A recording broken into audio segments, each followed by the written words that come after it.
No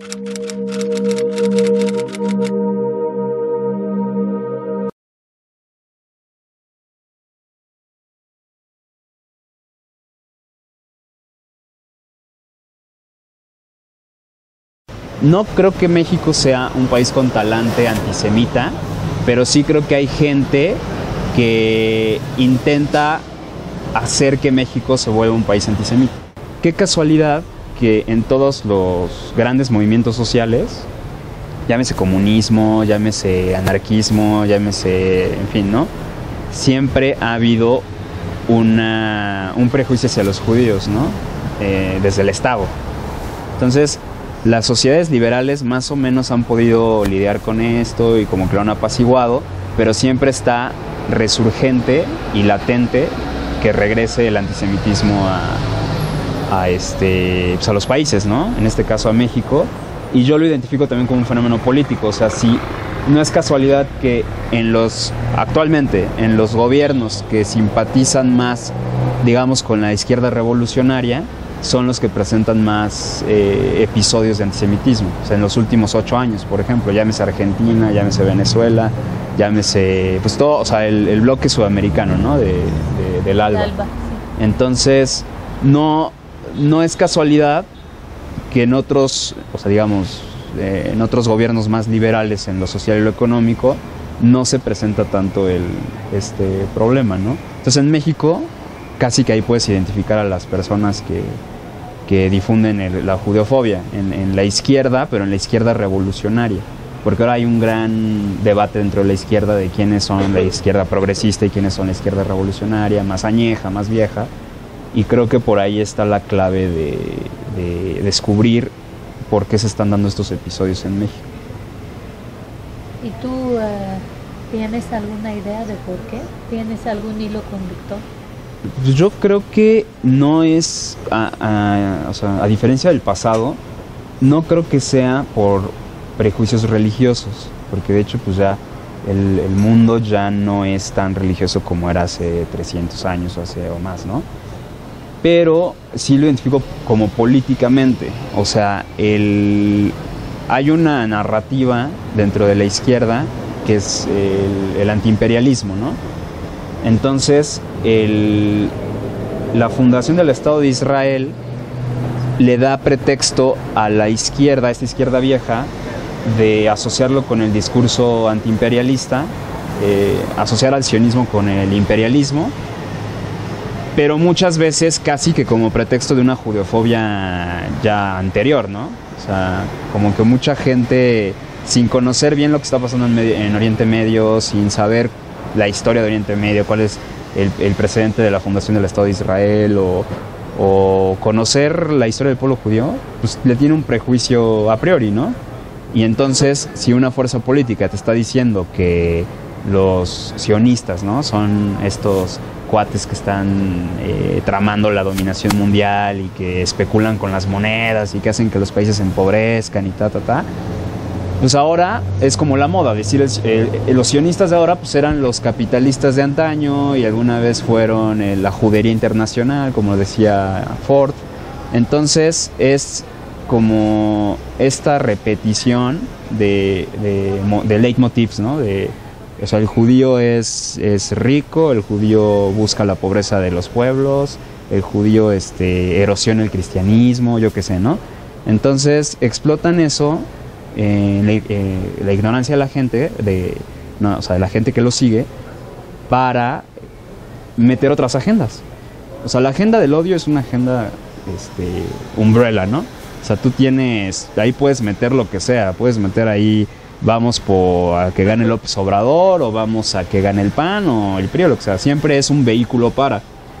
En México yo lo detecto de la izquierda, o sea, hablábamos de Alfredo Jalife Rame, ¿no?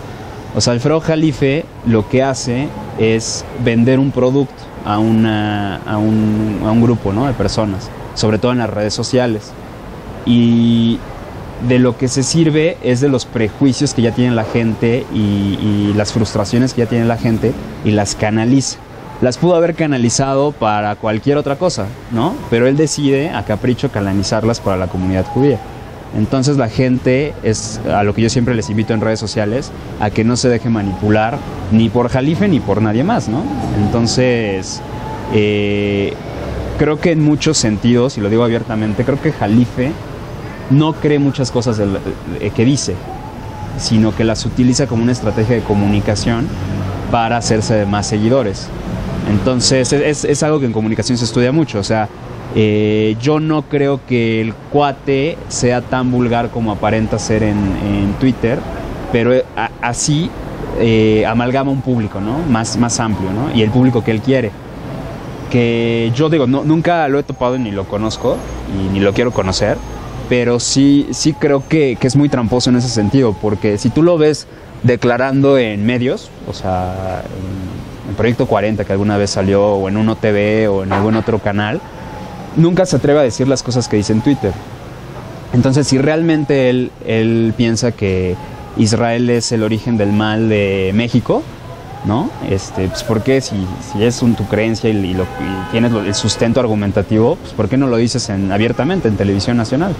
O sea, siempre es este cálculo de qué puedo decir en tele y qué no, o sea, a qué público me estoy dirigiendo.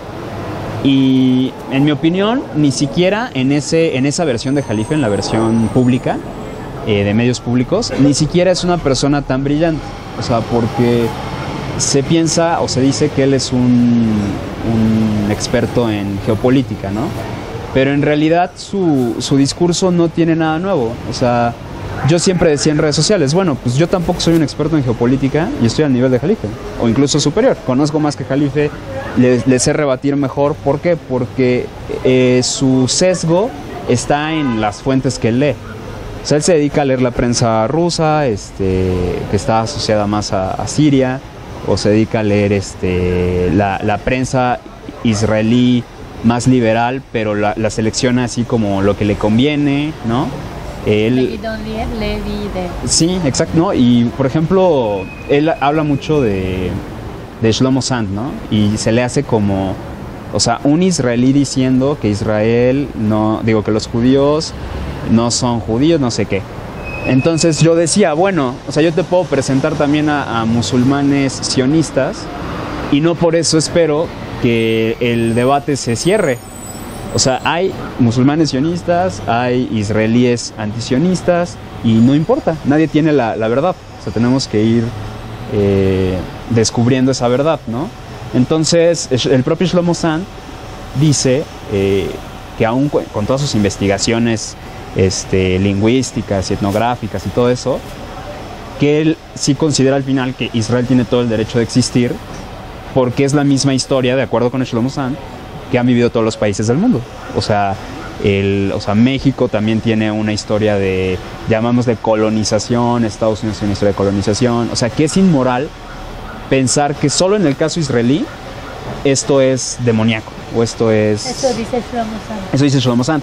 Pero ¿qué dice Alfredo Jalife? Nunca dice eso. O sea, Alfredo Jalife dice, aquí tengo Shlomo Sand, que apoya mi tesis de que los judíos vienen de Hazaria y no sé qué y tal.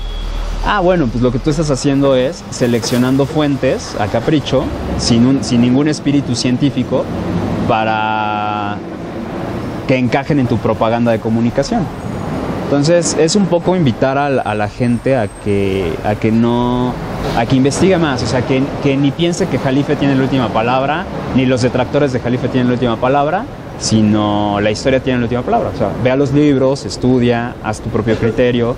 Y al final a lo mejor terminas dándole la razón a Jalife. Bueno, pero ya te informaste, ¿no? Las nuevas generaciones estamos muy bien educadas en lo que es una sociedad liberal, y yo creo que hay muchas formas de ser mexicano, ¿no?